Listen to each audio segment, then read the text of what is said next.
Sigamos agora para os nossos artigos do mês.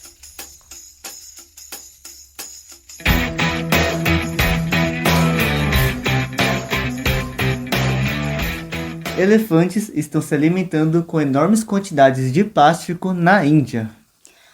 Pois é, em um estudo publicado neste mês na revista Journal for Nature Conservation, pelo pesquisador Giganjali Gatlan, da Universidade de Jawaharlal Nehru, eu acho que eu pronunciei certo, que é uma universidade em Nova Delhi, ele observou pela primeira vez que os elefantes estão se alimentando do lixo humano e dispersando estes lixos pela floresta através das suas fezes.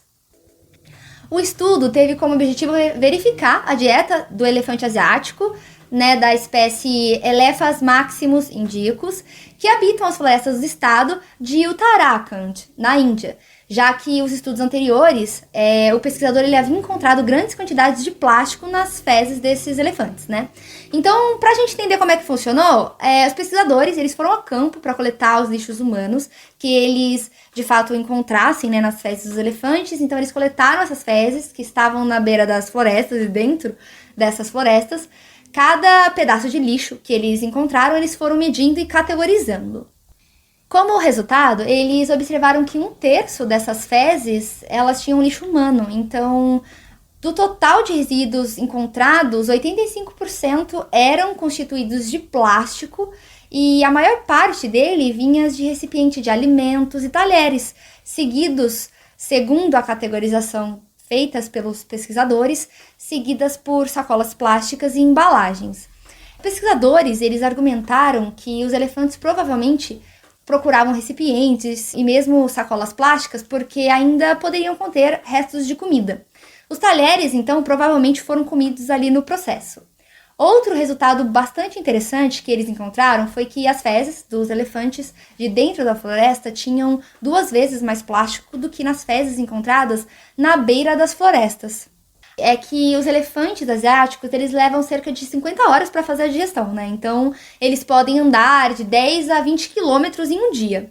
E o problema disso é que os elefantes, eles estão comendo os lixos nas cidades e acabam defecando tudo que foi consumido só lá, de fato, dentro das florestas. E esse plástico, depois, ele pode ser consumido por outros animais, gerando, então, uma reação em cadeia, que pode ser desastrosa e ainda nem foi mensurada, ainda nem temos estudos sobre isso, já que este fato por si só ainda é muito recente. É bom lembrar também que até agora a gente só falou dos problemas ambientais do lixo humano na relação do ecossistema local, mas a gente precisa enfatizar que essa quantidade enorme de plástico ingerida pelos elefantes, eles podem fazer mal à saúde dos próprios elefantes.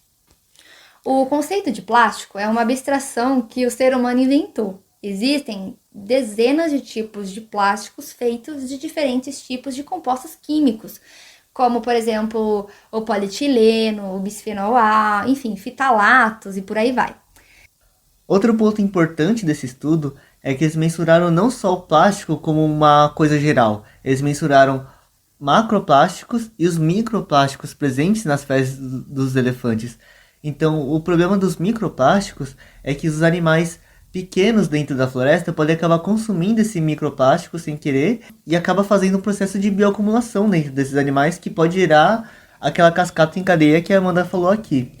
E o problema dos macroplásticos, que foram a maior parte encontrada nas fezes dos elefantes, é que esses macroplásticos eles são derivados de talheres como garfos, facas, e quando o animal ingere esses garfos e facas de plástico, a gente não sabe até que ponto isso pode acabar rompendo algum órgão interno do trato digestivo desses animais.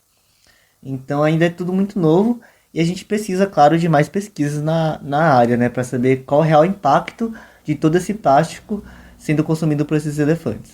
Então, ainda não dá para saber qual o dano que essas substâncias podem causar nesses elefantes, mas os pesquisadores eles temem que elas contribuam para a redução da população de elefantes e da sua taxa também de sobrevivência.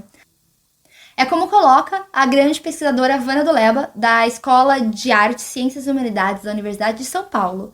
O melhor plástico é aquele que nunca foi produzido. Então vamos lá para o nosso segundo artigo do mês.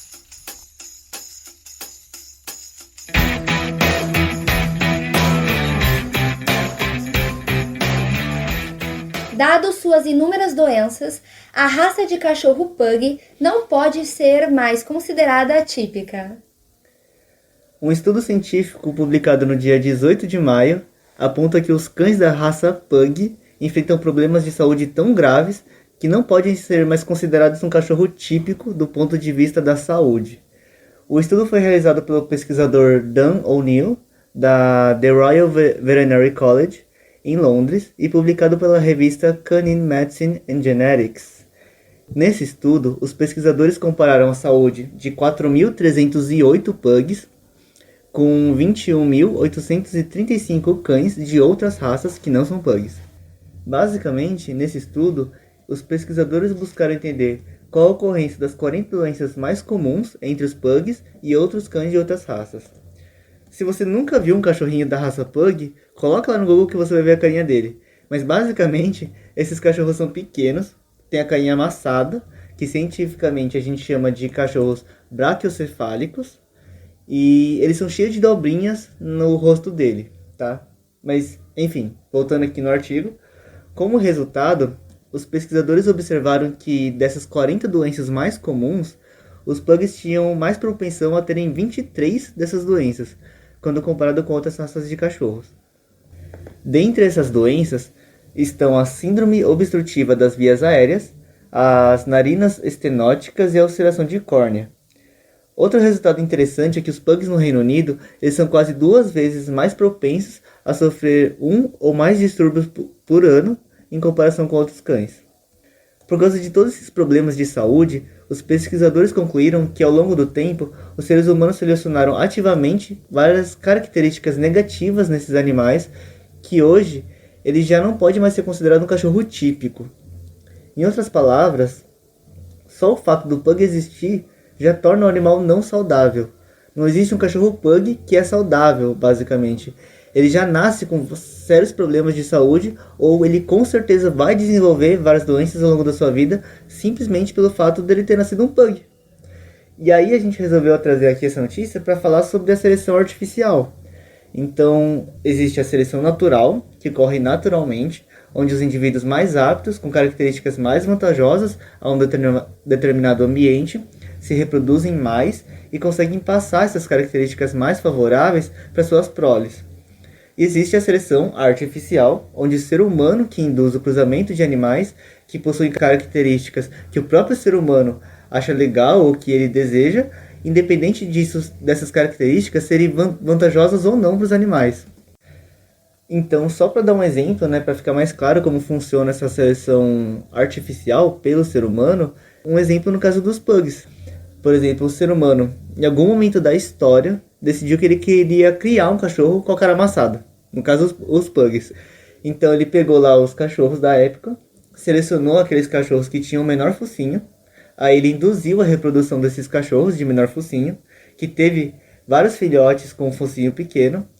Desses cachorros que já nasceram com focinho pequeno, eles pegaram os que tinham os menores focinhos e induziram a reprodução desses cachorros.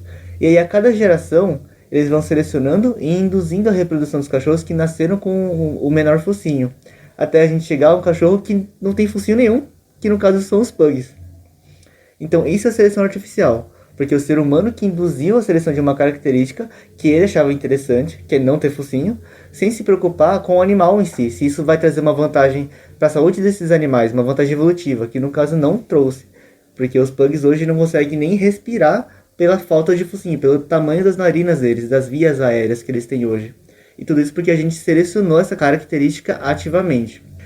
Um outro ponto interessante do artigo é que os pugs eles têm o maior risco de terem infecções de dobras cutâneas, porque segundo a pesquisa, os pugs eles têm mais pele do que eles precisariam para o tamanho do rosto dele. Então a gente, selecionando artificialmente esses pugs, a gente selecionou eles para que eles tivessem um crânio muito menor do que de outras raças de cachorro, e como consequência, hoje ele tem muita pele sobrando no rosto dele, que induz ele a ter mais infecções de dobras cutâneas.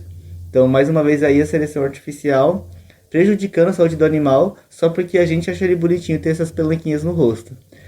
Então, é importante a gente também falar que a gente bate muito aqui na indústria de produção animal para fazer isso com os animais como vaca, galinha, cavalo, Mas a gente tem que lembrar também que a seleção artificial que o ser humano faz, ela está prejudicando a vida dos animais de companhia, de cachorro, de gatos, enfim, de espécies que estão mais próximas da gente no nosso dia a dia, né? Uou!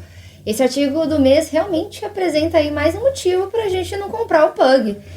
Criamos um animal que desde o início da vida já não é saudável, né? Apesar dele ser fofinho, ele representa todos esses problemas e até mesmo questões éticas e morais humanas. Tá aí, até mesmo um artigo científico tratando do caso. Imagine um futuro sem o pug. E aí a gente entra naquela velha polêmica, né? Se os pugs, eles realmente deveriam existir ou não. Coloca aí nos comentários qual a sua opinião sobre o assunto.